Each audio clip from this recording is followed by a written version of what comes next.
A night like no other. Ginger was just a child. She had never been to church. Never heard a single prayer spoken in her home. Never once thought about God. Her life was simple: play, sleep, eat, repeat.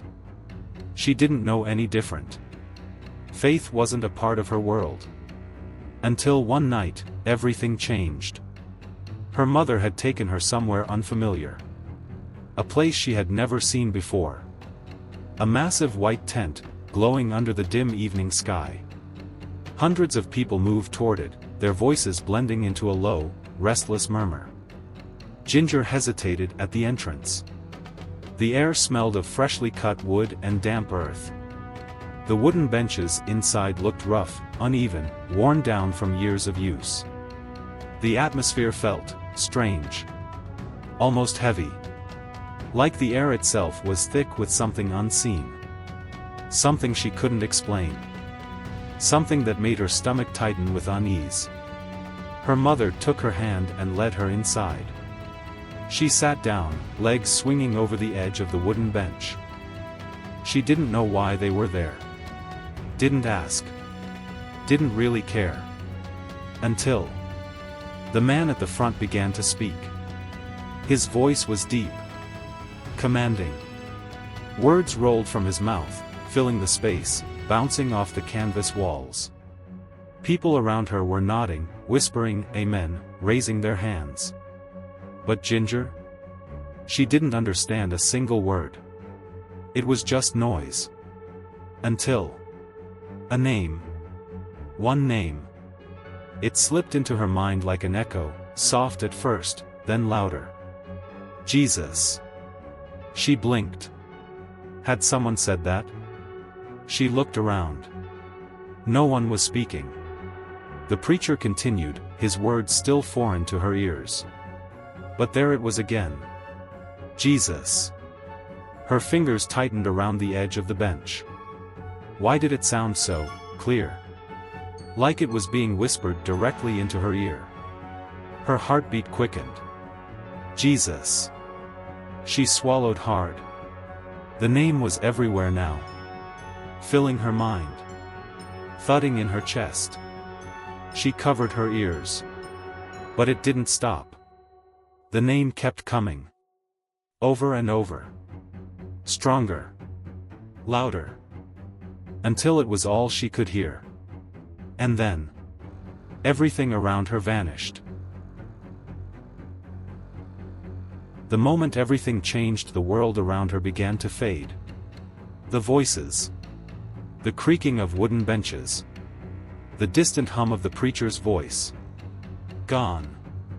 It was as if someone had muted reality. She tried to turn her head, to look at her mother, to say something, but she couldn't move. Her body felt weightless, as if she were floating just above the ground. Then, the tent itself began to dissolve. The canvas walls, the people, the flickering lanterns, they melted away like mist under the morning sun. And suddenly, she was somewhere else. Light. Blinding, endless, pure.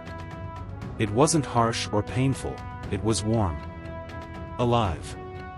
It surrounded her, wrapped around her, held her. Time no longer existed. Her heart wasn't pounding anymore. She wasn't afraid. She felt known. Then, through the golden radiance, a figure appeared. She didn't have to ask who it was. She already knew. He stood before her. Not as a shadow. Not as a distant figure in the clouds. But as a man. Real. Tangible. Right there. She could see every detail. The gentle curve of his face. The softness in his expression. And his eyes. Eyes that were deeper than anything she had ever seen. Eyes that saw her. Truly saw her. Not just the little girl standing in front of him. But everything she was. Every thought. Every fear. Every secret. She was completely exposed. Yet, there was no judgment. Only love. Love so powerful, it made her chest ache. Tears welled up in her eyes, though she didn't understand why. And then she saw his hands. Her breath caught in her throat. There, in the center of his palms, were wounds. Deep. Open. Not bleeding, yet still alive. The same marks on his feet. And his side. The blood. It wasn't just dripping. It was moving. Alive, like liquid light, pulsing with something she couldn't comprehend. And though he never spoke, she heard him. Not with her ears. With her soul. The blood wasn't just a wound. It was a message. A message of pain. A message of love. A message of sacrifice. She didn't fully understand it. Not yet. But deep in her heart, she felt it. It was for her. It had always been for her. Her vision blurred with tears. She wanted to speak, to ask why. To say something, anything. But before she could, the light surged around her, and in an instant, she was back. A supernatural revelation, Ginger gasped. She was back in the tent. The sound of voices, the preacher's sermon, the rustling of people shifting on wooden benches, it all rushed back at once. Her body was still. Her hands gripped the rough edges of the bench beneath her. But inside? Inside, everything was different. Her heart pounded, yet she wasn't afraid. Her skin tingled, though the air around her was still. Something had happened. Something beyond words. She clenched her fists, pressing them into her lap. She could still feel him. Not just around her. Inside her. Like a warmth deep in her chest, spreading through her veins, filling every part of her. It wasn't just comfort. It was something stronger. Something alive. Something that wasn't there before. She squeezed her eyes shut. Maybe it had been a dream. Maybe she had imagined it. Maybe. But no. She knew what dreams felt like. This wasn't a dream. This was real. She could feel it with more certainty than she had ever felt anything in her life. More real than the cold air in the tent. More real than the rough bench beneath her. More real than the voices echoing in the background. This wasn't a thought. This wasn't a feeling. This was truth. Her chest rose and fell in slow, deliberate breaths. A weight, one she had never even noticed, was gone. Like she had been carrying something heavy her whole life, and now, it had simply vanished. She felt lighter. Freer. She didn't understand why. Didn't have the words for it. But she knew. Something had changed. Something inside her had shifted. She placed a hand over her heart. It was still beating. But different somehow. Softer. Calmer. Like it had found a new rhythm. Like it wasn't just beating for her anymore.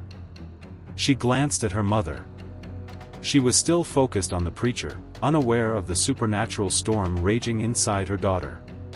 Didn't she feel it? Didn't she see it? Ginger opened her mouth to speak, but nothing came out. How could she explain it? How could she put something so massive, so unexplainable, so utterly overwhelming into words? She couldn't. Not yet. Not now. She closed her mouth and swallowed hard. For now, she would keep it inside. Because somehow, she knew. This was just the beginning. Returning to reality suddenly, she was back. The voices. The footsteps shifting on dirt. The preacher's sermon rolling through the air. Everything was there. The tent. The rough wooden benches. The scent of fresh-cut lumber. It was as if nothing had happened. As if she had never left. But she knew she had. Ginger blinked, her breath coming in short, shallow bursts. She turned her head, scanning the crowd, searching their faces. Had they seen it? Had they felt it? Had time even passed? Her fingers trembled as she wiped her damp palms against her dress.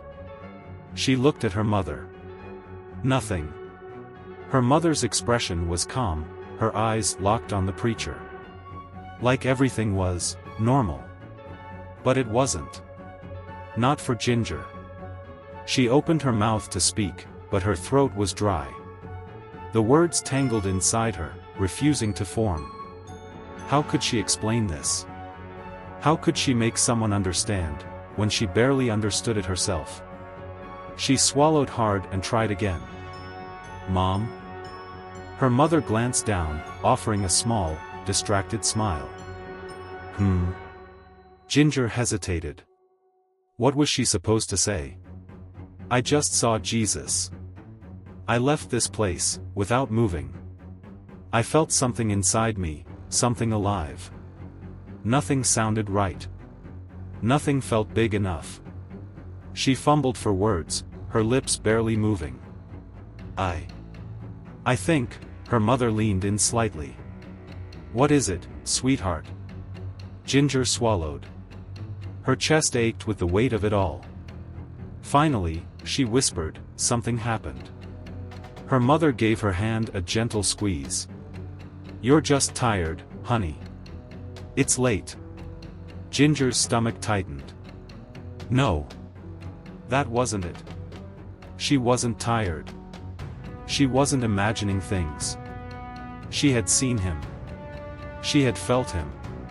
And nothing would ever be the same.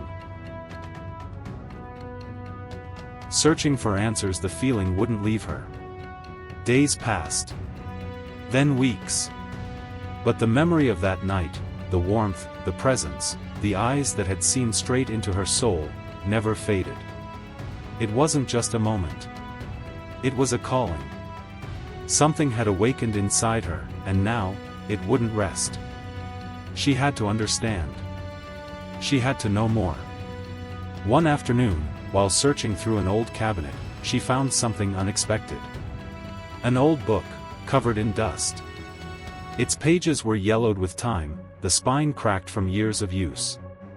She traced her fingers over the faded letters on the cover. Holy Bible. Her heart pounded. She had seen one before. She had never thought much of it. But now? Now, it felt different. Like it was calling to her. Like it had been waiting for her. She sat down on the floor and carefully opened it. The thin pages crinkled beneath her fingertips as she flipped through them, her eyes scanning over words that felt ancient and mysterious. Then, she stopped. A verse stood out to her. She read it once. Then again. And as the words sank in, something inside her ignited. I am the way, the truth, and the life. She inhaled sharply. Her chest felt tight. The words weren't just text on a page. They were alive. And she knew, deep in her soul, this was him. Speaking to her. Calling her.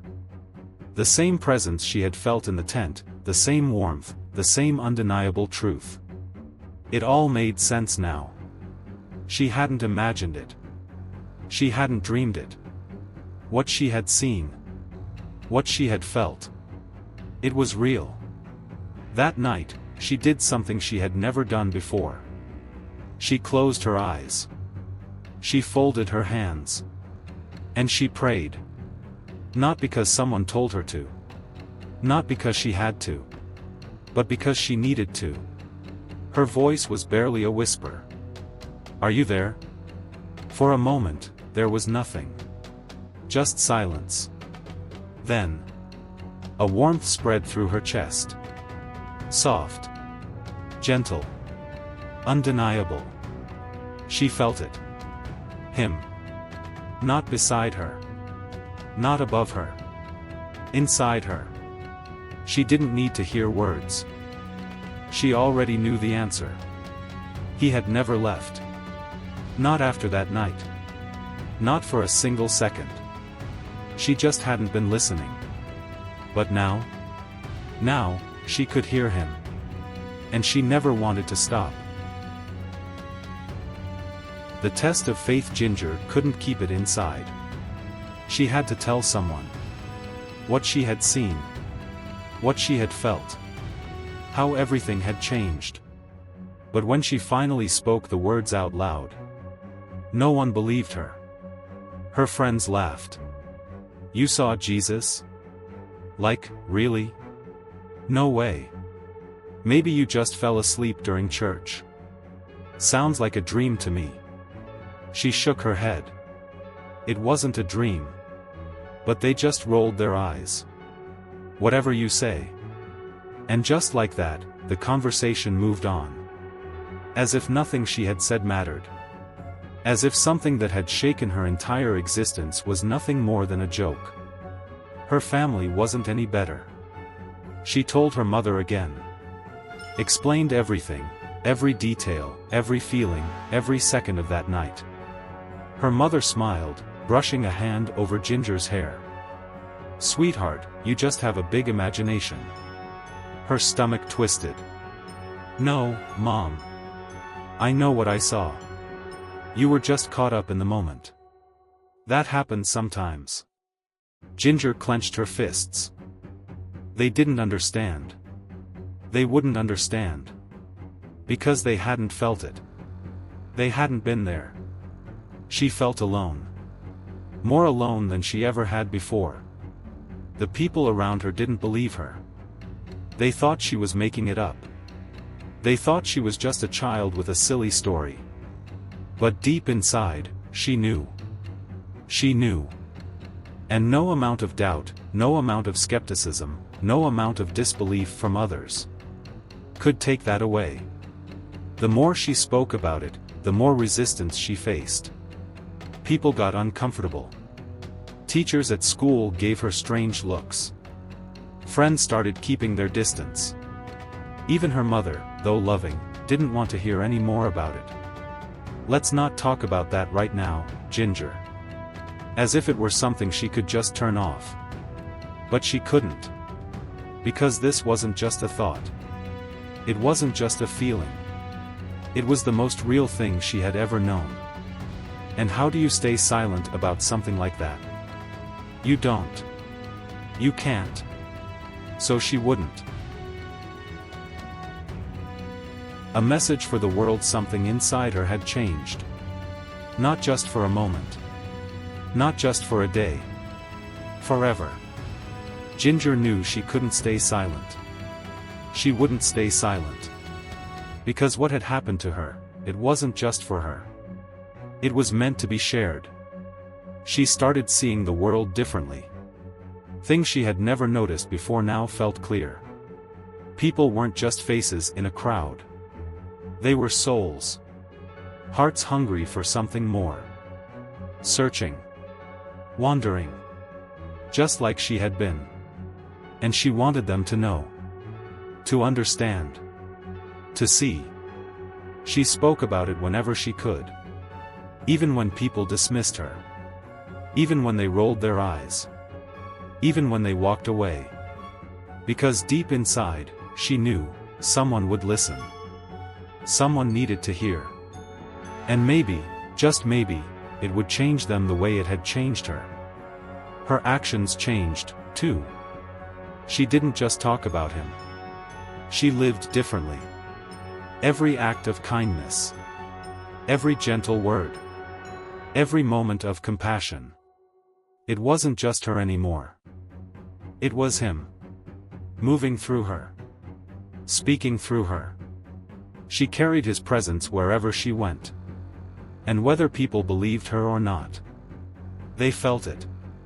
Because love, real love, can't be ignored. It touches people. It changes them. It transforms. And Ginger? She was living proof. The question that remains: what if something like this could happen to you? What if, right now, something greater is reaching out, waiting for you to see it? Would you notice? Would you listen? Or would you dismiss it, just like so many did with Ginger? Because Ginger's story, it isn't just about a little girl. It's about something bigger. Something that exists beyond what we can see. The unseen becoming real. The divine breaking through. Maybe faith isn't just a story in an old book. Maybe it's not just words spoken in church. Maybe it's something we experience. Something that finds us when we least expect it. Something that calls to us, again and again, until we finally listen. And maybe, just maybe, it's calling you. Right now. The only question is, would you recognize it, if it happened to you?